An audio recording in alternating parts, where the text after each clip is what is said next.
Selama mengajar di SLB ada beberapa pengalaman.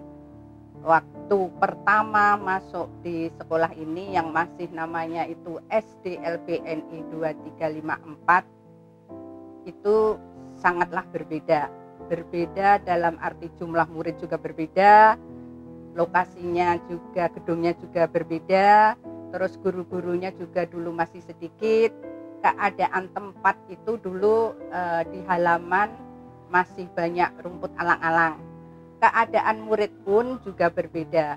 Kalau tahun 1986 itu dulu muridnya sekitar 7-12 orang, itu kebanyakan juga tunagrahita. Muridnya ada yang sama gurunya umurnya sama, terus ada berbagai perilaku yang dimana guru masih pertama kali memegang murid dan muridnya dalam keadaan yang belum mandiri. Contohnya saja, kalau tidak ditanya, muridnya tidak ditanya sudah berak kah? Nah, nanti kalau lupa gurunya bertanya sama siswanya, itu namanya noni dari Banjarbaru, itu kalau gurunya lupa nanya, iya, nanti pasti dia berak di dalam kelas. Yang dua, ada beberapa murid juga, namanya dulu itu siapa ya, Era, iya, itu tunagrahita, kayaknya tunagrahita sedang ya, tidak bisa apa-apa, masih diantar sama pengasuhnya. Jadi kalau dia ada mau ke belakang itu lumayan ada yang mengantarkan ke belakang. Kalau sekarang keadaan murid itu sangat berbeda karena muridnya ya ditunggu, yang belum mandiri ditunggu sama orang tua. Jadi kalau mau ke belakang atau mau apa bisa dibantu selain guru yang ada di dalam kelas juga orang tuanya. Keadaan gurunya dulu masih jumlahnya sekitar 10 orang ya, kira-kira 10 orang lah. Kira-kira 10 orang diambil dari Jogja dan Solo, Jogja, Solo, Bandung dulu tuh. Terus kalau sekarang kan sudah banyak, tetapi perbedaannya juga muridnya sekarang lebih dari 200. Jadi seimbanglah antara guru dengan murid.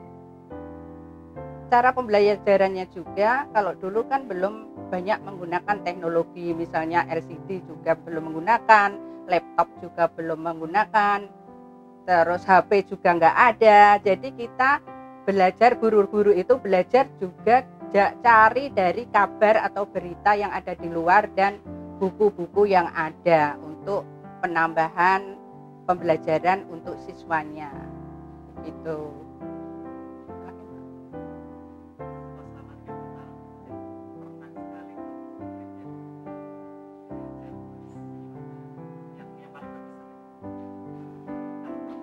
Oh iya, ada beberapa murid yang berprestasi bisa ya Pak ya. Ada beberapa murid lulusan yang saya didik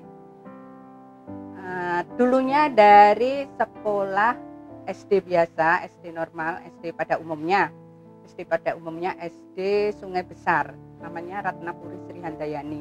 Jadi dia itu kelas 1 nanti 2 tahun, naik kelas 2, kelas 2 nanti 2 tahun. Jadi dipindahkan sama orang tuanya di SLB sini. Nah, setelah saya tanya dan saya pegang beberapa tahun di sini, menurut kesimpulan saya, anak ini sebenarnya tidak terlalu di bawah rata-rata. Dia itu menurut saya hanya underachiever. Anak sebenarnya kecerdasannya itu rata-rata, tetapi karena pengaruh lingkungan yang kurang baik, sering diejek, dihina di keluarganya, jadi dia itu istilahnya underachiever ya. Dia mempunyai nilai seharusnya ada di atas, tetapi karena lingkungan yang tidak baik itu menjadi anaknya down. Jadi beberapa tahun setelah saya amati, dia memang membacanya kurang lancar, terus hitung-hitungan juga kurang lancar. Yang saya tekankan pertama kalau mendidik anak-anak itu harus bisa membaca dan menulis serta hitungan. Karena saya pikir dia kan anak-anak normal saja, istilahnya bukan anak di bawah rata-rata. Nah, setelah dia lancar membaca dari kelas 3 dari kelas 2 rasanya di sini, dari kelas 2 sampai kelas 5. Setelah kelas 5 dia sudah lancar membaca, hitungan lancar. Saya pindahkan di SDN Jawa 4. Nah, setelah di Jawa 4 akhirnya lulus. Gurunya juga berhubungan langsung, kalau ada kesulitan berhubungan dengan saya, namanya Putri. Misalnya ada kesulitan matematika, anak ini harus bagaimana, kemarin sikapnya di sini bagaimana gitu, ditanyakan. Dan akhirnya anak itu lulus dari SDN Jawa 4 melanjutkan ke SMP dan melanjutkan SMA, akhirnya kuliah. Sekarang malah menjadi guru matematika di SMP. Tapi saya kurang tahu ya di SMP mana, karena saya pernah ketemu itu di Puskesmas Sungai Besar yang masih berada di dekat Simpang 4, bundaran Simpang 4 itu. Jadi saya merasa bangga. Yang kedua adalah Dea. Dea itu anak tunadaksa. Tunadaksanya juga nggak terlalu parah, cuman apanya ya dulu ya kayaknya cara jalannya saja. Juga karena lambat dalam mencerna pelajaran, tetapi tidak begitu berat. Akhirnya dia itu pindah karena sini dulu belum ada SMP, melanjutkan ke pembina. Dan akhirnya kuliah, kalau nggak salah hampir sama dengan siapa ini? Nah, guru kita ini siapa Pak? Siapa ya si Adi itu siapa? Adel, iya. Itu hampir sama dengan Adel. Dan kemarin itu dia WA dengan saya, Ibu Dani apa kabar? Sekarang dia sudah lulus. Nah, itu sudah menjadi kebanggaan saya. Akhirnya dari sini ada yang menjadi guru matematika SMP dan ada yang sudah lulus dari Unlam jurusan pendidikan khusus. Ada juga satu lagi adalah Rizky. Rizky itu low vision. Dulu yang memegang saya dari SD kelas 1 sampai kelas 6 kalau nggak salah ya.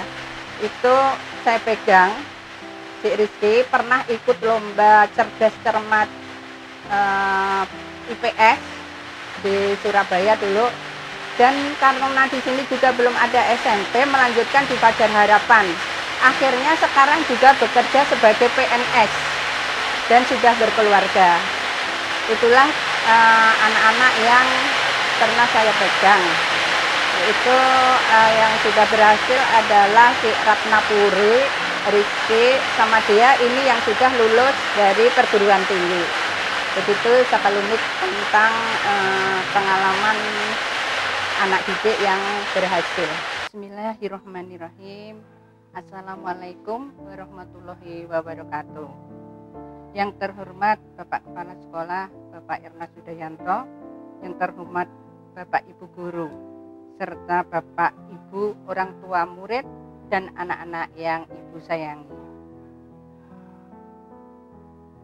Alhamdulillah, mari kita panjatkan puji syukur kehadirat Allah SWT, sehingga pada hari ini kita dapat berkumpul di sekolah dalam acara perpisahan dengan Ibu Gani, yang artinya Ibu Gani sudah purna tugas, yaitu telah selesai tugasnya sebagai abdi negara, khususnya sebagai pendidik. Dalam kesempatan ini saya akan bercerita sedikit tentang perjalanan pekerjaan saya sebagai guru pendidikan berkebutuhan khusus. Saya lulus SGPLB Negeri Yogyakarta tahun 1985, jurusan tunanetra. Kebetulan saat itu tenaga guru masih sangat dibutuhkan, khususnya untuk anak-anak berkebutuhan khusus. Sehingga saya langsung mendapat kesempatan untuk bekerja. Waktu itu saya dapat 3 panggilan, yaitu 1 di Kalimantan Selatan, 2 di SLBA Barito Selatan, Kalimantan Tengah, 3 di SLBA NTB.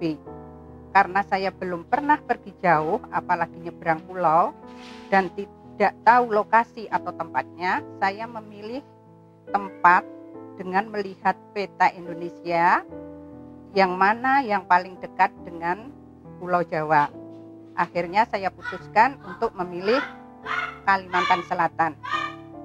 1 September 1985, saya menjadi CPNS di SDLB NI 2354 Sungai Paring, Martapura. Dengan gaji pokok waktu itu 53.520. Baru beberapa bulan mengajar, saya dapat panggilan kursus OM, yaitu orientasi mobilitas, bertempat di IKIP Bandung, diselenggarakan dari tanggal 3 Maret sampai 3 Juli 1986, kurang lebihnya 4 bulan. Bulan Oktober 1986 diangkat menjadi PNS, dan pada bulan Oktober itu juga, tepatnya tanggal 3 Oktober 1986, saya mengakhiri masa kesendirian saya, sehingga saya pada tahun itu mendapat SK double, yaitu SK PNS dan SK nikah. Pada tanggal 17 Juli sampai dengan 16 Oktober 1990, saya mengikuti lagi kursus tulis baca Al-Quran Braille di Yaketunis, SLBA Yaketunis, Yogyakarta. Tahun 2000 ada kesempatan mengikuti ujian atau tes kuliah gratis di UPI. Dan alhamdulillah lulus, sehingga tahun 2000 sampai tahun 2002 melanjutkan kuliah di Bandung, di UPI Bandung. Tahun 2011 ada buka SLB Negeri Indrasari, karena di sana belum ada guru PNS, cuma satu, yaitu Bapak Sayuti, sehingga ada beberapa guru yang pindah ke sana. Tetapi pada akhirnya pada mengundurkan diri semua dan tinggal saya saja yang pindah ke sana. Jadi PNS di sana ada 2, yaitu Bapak Sayuti sebagai PJS dan saya guru di sekolah luar biasa di Indrasari yang sekarang menjadi SLBN 1 Indrasari Martapura. Pada tanggal 31 Mei 2019 saya kembali lagi di SLB Negeri 2 Martapura, dan sampai sekarang masa tugas saya habis.